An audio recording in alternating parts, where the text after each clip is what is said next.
Donc Daniel, vous, votre expérience, je le disais, elle est différente parce que vous êtes dans des situations de douleur et vous avez mis au point le Minotin. On regarde. Chez les bébés, il est difficile d'évaluer la douleur lors d'un soin. Les professionnels disposent bien d'une grille d'évaluation, mais celle-ci, peu pratique, ne permet pas de quantifier correctement la douleur. La grille qui est là est assez compliquée, donc il faut venir dans la nurserie, remplir la feuille et le noter dans le dossier du bébé. Donc c'était pas pratique, donc c'était pas fait correctement. Après une expérience au bloc où elle ne dispose pas de la grille pour évaluer la douleur d'un bébé qui souffre, Daniel et sa collègue Romaine vont imaginer un outil plus pratique à transporter et à utiliser, la roulette Minopain. La roulette, elle représente les 3 critères d'évaluation de la douleur du nouveau-né. Lorsqu'on fait un geste douloureux, ça s'appelle le DAN, on évalue le visage, les mouvements et les pleurs. Et donc là, on n'a plus qu'à tourner les 3 roulettes, aligner les chiffres et à quantifier. Alors, j'ai dit Minopain, mais c'est Minopain. Pain pour douleur et Mino pour les minots, les petits, hein, c'est ça. Tout à fait. Avec l'accent, c'est quand même mieux. On part de ça, en fait, pour arriver...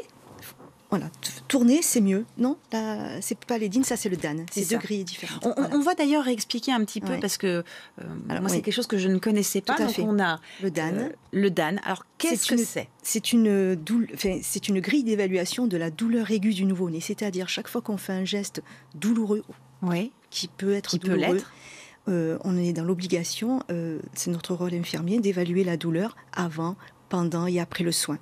Et en fonction du chiffre qu'on va constater, on va réajuster le traitement qui a été mis en place dans le service. Et c'est si on dépasse 5... Si on dépasse 5, c'est qu'on a fait mal au bébé. Voilà. Vous ne trouviez pas ça très concluant et très pratique à utiliser ? Voilà, c'est pas pratique dans le sens où c'est un format A4. On n'avait pas tout le temps dans la poche, dans n'importe quelle situation. Donc on a voulu avec Romaine Bigonville faciliter notre travail en le faisant sous forme de roulette. C'est 3 disques qui reprend les 3 critères, l'expression du visage, les mouvements et les pleurs.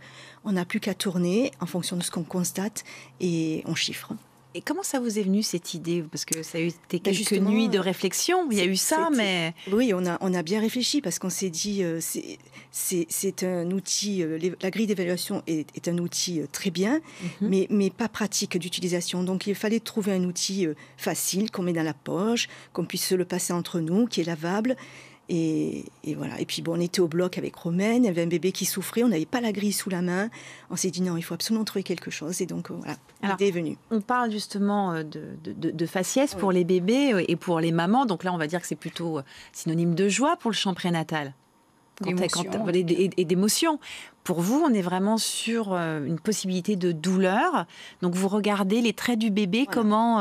On regarde, voilà, il y a de calme. C'est-à-dire si je vous fais ça... J'ai beaucoup mal. Et si en plus je fais ça et je vous fais ça, c'est que j'ai très très mal. Donc décoder. Il faut observer l'enfant. Il faut décoder. Le bébé. Il faut décoder, tout à fait.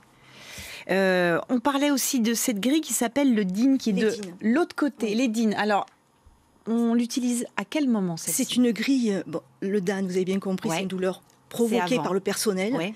Et les DIN, verso, c'est une douleur de l'inconfort du nouveau-né, une douleur qui est induite, c'est une douleur qui est prolongée. C'est l'inconfort du bébé. Alors après, en fonction du chiffre, si c'est inférieur à 5, c'est souvent de l'inconfort et non pas, et au-delà, c'est la douleur. C'est compliqué quand même de sentir, alors évidemment vous me dites que c'est l'expérience, vous en plus, de par votre parcours, vous avez travaillé 17 ans avec les grands brûlés, 13 ans, et maintenant avec les bébés aussi dans la douleur. Ça vous colle à la peau, la douleur. Mais du coup, vous êtes ultra compétente, au final. Compétente, je ne sais pas, mais motivée, oui. Oui. Vous arrivez à ressentir. Tout le service est motivé, tout le monde nous soutient. Donc, c'est notre fil conducteur. Qu'est-ce que vous en pensez, vous, Carole, de ça ? C'est génial, hein ? Moi, je suis psychologue, donc je suis particulièrement sensibilisée aux effets neurologiques que peuvent avoir la douleur sur les tout-petits, les impacts que ça peut laisser à long terme dans les mémoires profondes. Et il est clair que de pouvoir la prévenir et en tout cas travailler autour, c'est essentiel. Vraiment. On a bien fait de vous inviter en même temps. Les deux, c'est une bonne chose. C'est une spécificité de la PHM de Marseille. C'est ça. C'est vous qui l'avez inventé. raconté donc avec votre collègue, ça n'existe pas encore ailleurs. Non, il n'y a qu'à la conception qu'on le trouve. Alors, on fait les choses bien sur cette émission. On va vous donner le site internet si vous voulez plus de renseignements. Si vous êtes infirmière, puéricultrice, psychologue, n'hésitez pas à contacter la PHM. Ils vous donneront les liens pour avoir ce petit disque. Il y en existe 3, c'est ça? 3 différents? 1, 2, il y en a combien? Il y a le DAN et les DIN qui est en cours qui est validé mais qui n'est pas encore fait.